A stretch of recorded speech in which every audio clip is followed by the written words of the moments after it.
Welcome to Season 3 of Soul Spark. These episodes are brain snacks, brief bite-sized reflections from my personal journey, designed to be digested in just a few minutes. I want to keep things real here, which means these recordings, much like life itself, are perfectly imperfect. You might hear a pigeon outside my window, a scooter passing by, or me simply stumbling over a word. I'm not here to tell you how to live or what to do. I'm just here to share my unpolished stories and the questions I've wrestled with along the way. My hope is that by sharing what's moved me, I might just spark something in your soul today. Let's dive in. The subject of balance. I want you to try something very simple right now. If you're in a place where you can do it, stand up, lift one foot off the ground, and just stand there on one leg. As you stand there, pay very close attention to your ankle.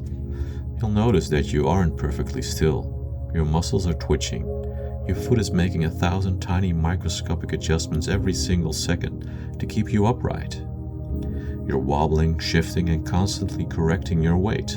In our culture, we talk about balance as if it is a destination. A beautiful, calm place where everything is perfectly still and equal.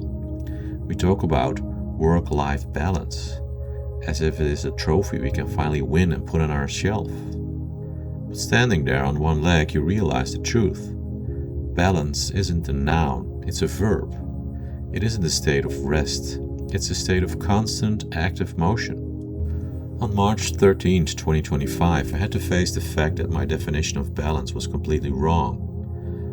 For most of my life, as the working dentist, I treated balance like a math equation. I thought that if I just managed my calendar perfectly, if I gave exactly 8 hours to work, 8 hours to family, and 8 hours to sleep, I would finally feel balanced. I was trying to force my life into a static, rigid structure, but life isn't static. Life is a moving target. I was putting an incredible amount of pressure on myself to be perfectly composed all the time. I thought that if I feel stressed or if I had a dip in my mood, it meant I had lost my balance. I treated every wobble like a failure. But as I sat with my thoughts that day, I looked at the trees outside my window. They were swaying in the wind. They weren't fighting the breeze to stay perfectly still. They were moving with it. I realized that the only things in nature that are perfectly still and balanced in a static way are things that are no longer alive. I started to call this new realization the moving center. The moving center is the understanding that you're going to wobble. You're going to have days where work takes 90% of your energy, and you're going to have days where your soul demands 90% of your rest. The goal isn't to stay perfectly in the middle. The goal is to develop the flexibility to return to your center over and over again, no matter how far you sway. When you embrace the wobble, the heavy guilt of doing it wrong just disappears. You stop being a rigid manager holding a ruler, and you start being a dancer who understands the rhythm of the music.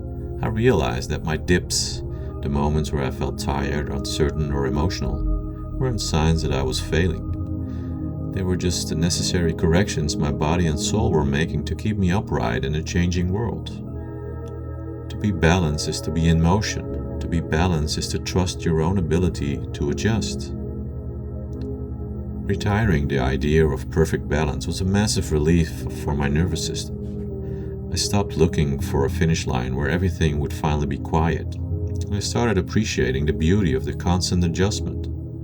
I realized that my strength doesn't come from being a rock. It comes from being the person who knows how to move with the wind and still stay standing. So, I want to ask you, where are you currently beating yourself up for wobbling in your life? What if your lack of perfect stillness isn't a failure, but a sign that you're actually alive and responding to the world? What if you gave yourself permission today to stop searching for a static balance and finally embrace the beauty of your own moving center? Did I spark your soul today? Thank you for sharing this perfectly imperfect space with me today. As you step back into the rush of your world, Remember that you don't need to have it all figured out, and you certainly don't need to perform for anyone. Sometimes just sitting with the messy questions is exactly where you need to be.